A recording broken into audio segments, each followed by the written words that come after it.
welcome back to McClatchy Maths. My name is Natalie McClatchy and we are continuing our video series on the 2025 Queensland syllabus for mathematics. And in this particular video, we are looking at how to write a problem-solving modelling task by justifying our statements of important observations and assumptions. Now, before we get started, I just want to tell you a little bit more about how you can engage further with us here at McClatchy Maths. Firstly, you could like and subscribe and hit that notifications bell so you'll always know when the next video is available. There is a new feature on YouTube called Thanks. It's indicated with a little love heart symbol. It's where you can donate $2 back to the upkeep of the channel. You could also consider following us on social media. We're on Facebook and Instagram. And why not tell us in the comments if you found the video helpful? We always love to hear from you. Right, let's get straight started into looking at the instrument-specific marking guide, the ISMG. Now, this replaces the 2019 syllabus where we had documented observations and assumptions. And now they've changed the wording of this to justified statements of important observations and assumptions. The intention of making the change is to put it in more student-friendly language, and for the QCAA who has written the new syllabus, they're wanting teachers to understand really clearly what is intended as well as students. So let's have a look. This is this part here. We're focusing in this video on the word justified because in our previous video we talked about what observations and assumptions were. So if you didn't watch that video, it might be worth going back and looking. But now we're focusing on how do we turn it from just a statement of a relevant observation and assumption into a justified statement so that we can hit the 3 to 4 range of that performance level. Well, first of all, let's look at some definitions. Justify is in our QCAA cognitive verbs vocabulary document. So they say the definition of justify is to give reasons or evidence to support your answer, response, or conclusion. To show or prove how an argument, statement, or conclusion is right or reasonable. So this is all about giving reasons, giving explanations, giving evidence. So it's not just good enough to write a single sentence, I observe that there's lots of dots on this graph. What you really need to be doing is saying, I observe there's lots of dots on this graph, and what does that actually mean to support your conclusion that you're going to be making in your assignment? We'll get more into some examples of this later on in the video. Do stay tuned for that. But some words like hence, therefore, because, and thus can be used after you start your statement so that it can lead into you making your reasons for your observations and assumptions. So for example, you might want to say, I've observed that there are lots of dots on my scatter plot. It's not a very good observation. It's not very important or relevant, but let's say you're going down that road. Then instead of just saying there's lots of dots on the scatter plots, you might change that and say, therefore, what's the implication going to be? What does that mean? It actually might be something you're talking about, that there are a lot of points in your data set. It's a large sample and it's reflective of the overall population or representative of the population. So that could be part of your therefore statement. There are a lot of dots or a lot of points in the sample selected, which makes this representative of the population, and therefore conclusions can be drawn about the results. Okay, so you've got to actually do some work, not just to think about what that observation is, but actually turn it into one that is a justified statement. Okay, so also something I noticed, because it's okay to write your observations and assumptions in dot points. We talked about in the previous video how to set them up. But a lot of people think because they're writing a dot point that they can just skip the elaboration and just go, boom, there's my observation, boom, there's my assumption.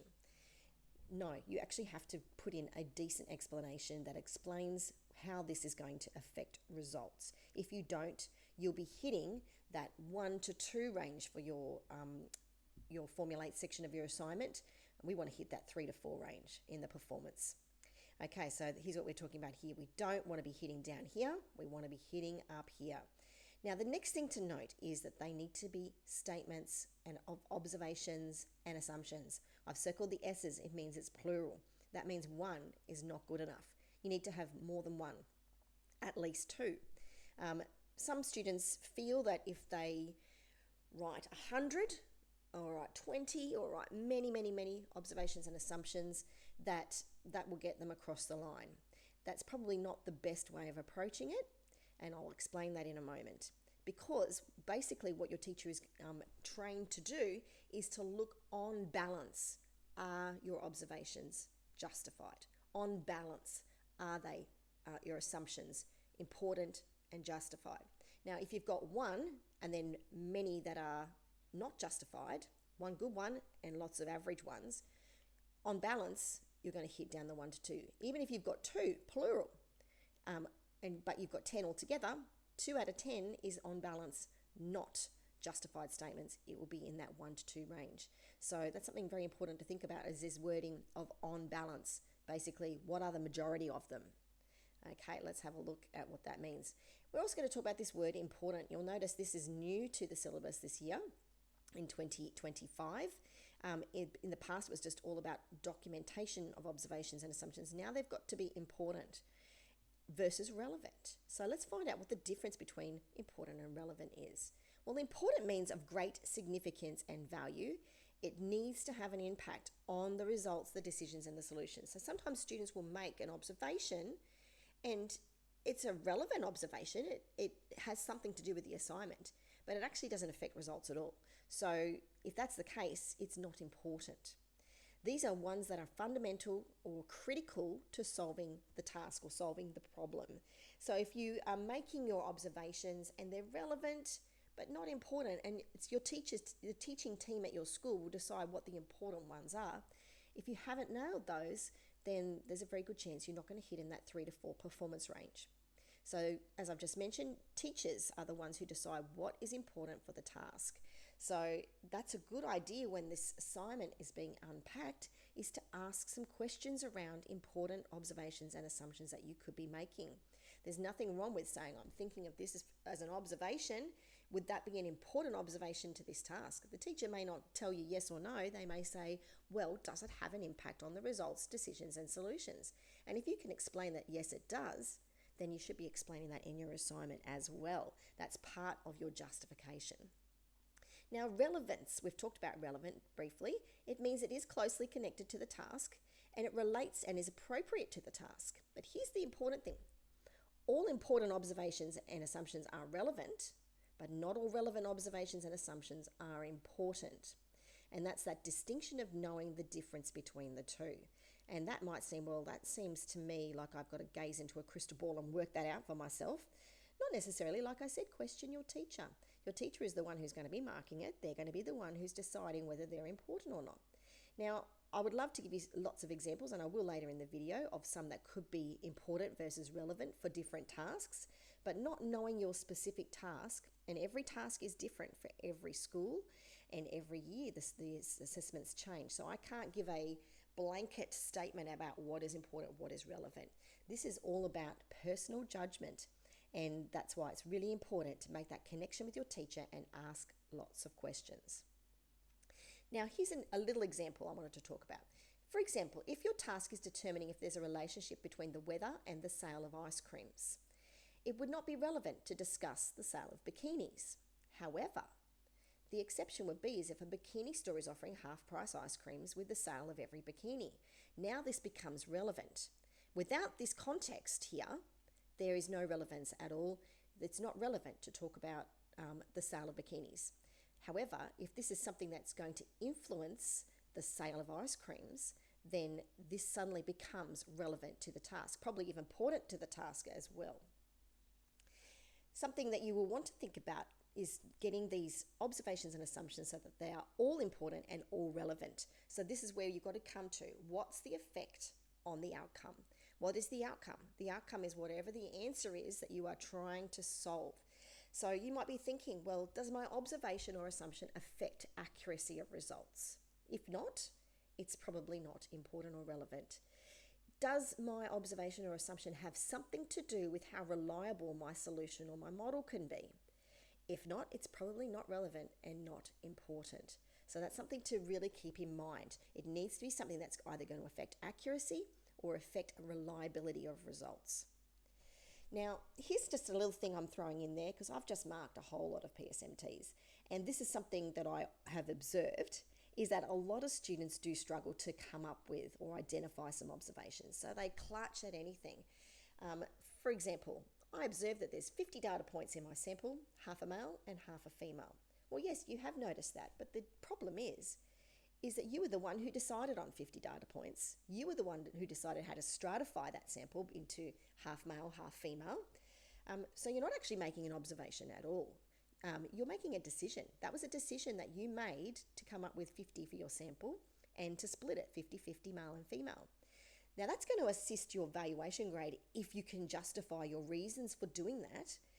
However, it won't be double dipped. And what I mean by that is your teacher's not going to say, right, well, that's an observation and a decision. I'm going to give you a mark for each of those. Typically, teachers will be putting that evidence into one category. Now, some schools, your teacher might decide that's an observation. They might decide that's relevant and important. Myself personally, because I know that you came up with 50 and that you came up with half female, half male, that's the decision that you made. So I would be putting that in that particular category. So just be aware that decisions that you make, you could make observations about them, that's for certain, but try not to be so lazy that you are observing things like, I observed that I measured that with a ruler. Well, that's not really relevant or important. I see that sort of thing all the time, people making observations about their procedure. It's actually just procedural steps that you're explaining. For example, someone might say, I observed that measurements were to be taken from the top of the head to the sole of the foot. Well, once again, that's not really an observation. That's a procedural step. That's part of you explaining how to take a measurement. It could also be classified as a decision because you've decided where the top and the bottom of something is. But it's not really something you're noticing or observing. And yes, it does have an impact on results to some extent, but it's not really what I would classify as an observation. I agree that some teachers will probably beg to differ on that, but what I mean by double dipping is that if you're being awarded it as an observation, you're probably not going to get it awarded as a decision. So I'd be really careful not to be making observations about decisions that you've made because you want them to be relevant and important. Okay, I'm going to do some worked examples now. Some common PSMT tasks that get used, particularly in senior school. So the first one is a budgeting task. You need to move out of home, you're age 21, a newly graduated lawyer, and you're going to be living in Australia. Create a budget for your first year after you leave home. Now, this is one of these ones where students will sit there and they'll go, I don't know what observations and assumptions to come up with here. Hang on a minute, I notice in the task sheet it says I'm age 21. I'm going to write that as an observation. Well, it's task information that's given to you is not necessarily stuff that you should be focusing on for your observations. Yes, it's important to the task. It may have some relevance, but if you don't explain what that relevance is, then it's really not a valid observation. So try and avoid using task information that you're given to make observations on, especially if you're really just restating the task. If you make an observation, it is observed that the person in the assignment is age 21, then it's not going to be classified as an important or relevant observation because it's just given to you. However, if this has implications, for example, on their accessibility of Centrelink income, or this has implications on how much money they've got saved, or implications on things that they can have access to, for example, maybe a first home loan buyer's grant, you might have to be within a certain age limit, then suddenly this information becomes relevant and important. But if you don't explain that relevance and that importance, then you're not going to be awarded this as a valid observation. So here are some examples using that descriptor. This is a student example. The person maintains a full-time job as a lawyer. This has actually come out of an assignment that I ran. And once again, this is just restating information from the task sheet. Is it relevant? Yes, it is, because the income that they're going to be earning as a lawyer forms part of the budget, so it does have an impact on results. However, there's no explanation by the student as to why that's important or relevant. So first of all, it's not justified. It's simply a statement. And some teachers might just say that, well, that's just simply copying the constraints from the task sheet. You haven't elaborated. It doesn't even meet the test of relevance. So you need to be really careful when you are making observations from task information that's given to you. You definitely need to explain the impact that it's going to have. So what I would be doing to improve that example would be to actually do some research on the internet. It doesn't need to be a deep dive, just a quick research, find out how much a lawyer actually earns, quote your source. Now suddenly it's a justified statement, and it's also important because it's going to impact the income available in your budget. So this statement as it is could be a 1, could be a 2. It depends on how your teacher decides whether that's relevant or not.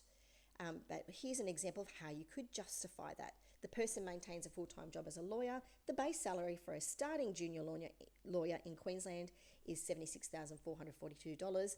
And there's a source. Now suddenly I've got a justified statement. There's a monetary link explaining the relevance to the task, which means I'm going to hit that 3 to 4 range in the performance descriptor.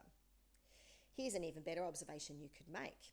The base salary for a starting junior lawyer in Queensland is this much money. This is below the Australian average of $91,200, which could affect their ability to break even on their budget. Another source there as well.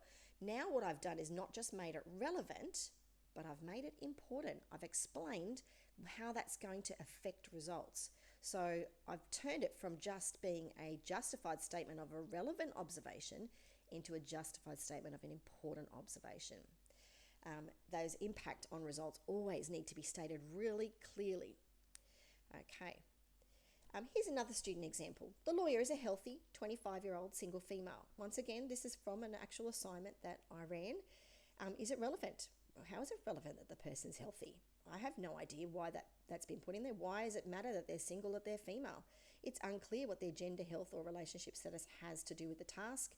I would say that most teachers would say, well, that's not relevant and it's not important. It's just a statement of an assumption. Okay, a justified assumption, however, it is assumed that the lawyer is a 25-year-old single female who has no existing medical conditions. This will affect their premiums for their health insurance, which will be included in the costs of the budget. So now I've got that little bit of explanation. I've now made it a justified statement. It is important to solving the task because as part of this assignment, students had to go and investigate the cost of health insurance. So yes, now I've got not just relevance, but importance. Let's look at a different type of task. Bivariate data. This is a big one for our general maths students doing their first internal assessment in Year 12. You're going to use a data set of measurements from your class to decide if height can be determined from a footprint found at a crime scene. Okay, so here's a student example. Teenagers are still growing. Whoop-de-doo. What's that got to do with anything? Okay, it's a statement of an observation. It's relevant, yes it is, because if you're taking a sample of teenagers' footprints and heights to make results out of those, then that's going to affect our ability to make predictions if teenagers are still growing. But there's absolutely no justification for this. There's no explanation of how that links to the results. So that is going to be sitting in this 1 to 2 range of relevance, but not justified. Okay, let's turn that now into a justified observation. Teenagers are still growing, and often body parts grow at different rates and proportions. Hence, using teenage data to make inferences about adult heights who are no longer growing may result in unreliable results. So now I've got this hence statement. We talked about that earlier in the video, using linking words like hence. That tells us to explain how this is going to affect the results. And here it is, it's resulting in unreliable results. Now we've got a justified observation of something that's important. We hit that 3 to 4 range in the performance descriptors. Here's another student examples. It's assumed that the measurements are accurate. I see this as an observation all the time. Okay, it's a decent assumption. We do want to assume that everything's been done accurately, otherwise how are we going to do the task? But once again, it's just a statement of an important assumption. It's relevant because yes, we can't rely on predictions if there's no accuracy, but we need to explain what's the link to the results. So let's do that better. A better assumption, so it says observation there, but a better assumption is it is assumed that the measurements are accurate in order to make effective comparison of bone lengths and to draw a conclusion about the footprint at the crime scene. So here, this is actually a decent assumption I've written here, if I do say so myself, because I've actually even linked this back to the context of the task. So a lot of students will say, I assume things are accurate, so I can make a conclusion. You've still justified that, but it's even better if you can actually show the relevance and the importance to the task itself, the specific task you're doing. Because just remember, as part of communication, we should be able to read your response independently of the task sheet. So putting that in there makes it an even better assumption. Okay, so there we go. Here's a different task here, trigonometry task. This is one I did with Year 9s last year. You will use a clinometer to determine the height of a range of tall objects allocated to you by your teacher. Now, trigonometry is my passion. I love trig. And there are some wonderful observations and assumptions you can come up with trig. Now, here's one here that a student of mine wrote. My two observations are that when we were getting our measurements, it was quite windy. So what? Well, is it relevant? Maybe, but the way that is written there, it is simply a statement of an observation. It's not quite the relevance, hasn't been explained. So we're not sure how results are affected by the wind. So it's going to hit that 1 to 2 range. To justify that, you might want to have a bit more explanation. When we were getting our measurements, it was quite windy. This could have moved the needle of the clinometer, making the results inaccurate. It also made it difficult to determine where the top of the tree was, because the tree would have been bending and swaying with the wind. Hence, the heights may be estimates as opposed to exact. Now we've got justified statement of an important observation. It's now going to hit that 3 to 4 range in the descriptor up the top. Here's a different task now on measurement, and this is one that Essentials use a lot. They use water tanks and solar systems and calculating things like that to do with real life context for families. So in this case, you're going to recommend a solar system for the roof of a house where a family of 4 lives. Calculate the electricity saved by the family. Okay, so here's an example from a student. It's assumed your family of 4 uses electricity in the same way as other average families.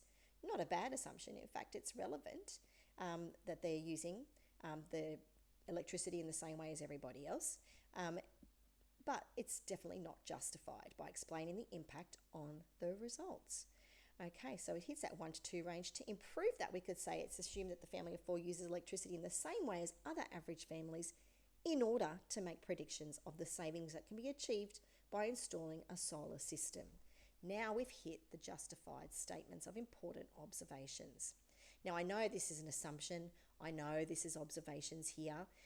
Rather than cutting and pasting the ISMG from the assumptions and observations section, I kept it simple, and because the wording is the same, all that changes is this word assumptions. So let's not panic about that. Let's keep moving. Some final tips for you when you're writing those observations and assumptions. And I alluded to this at the beginning of the video. I got a bit ahead of myself.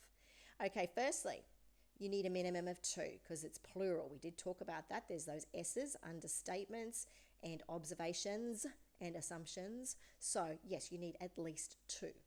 Now,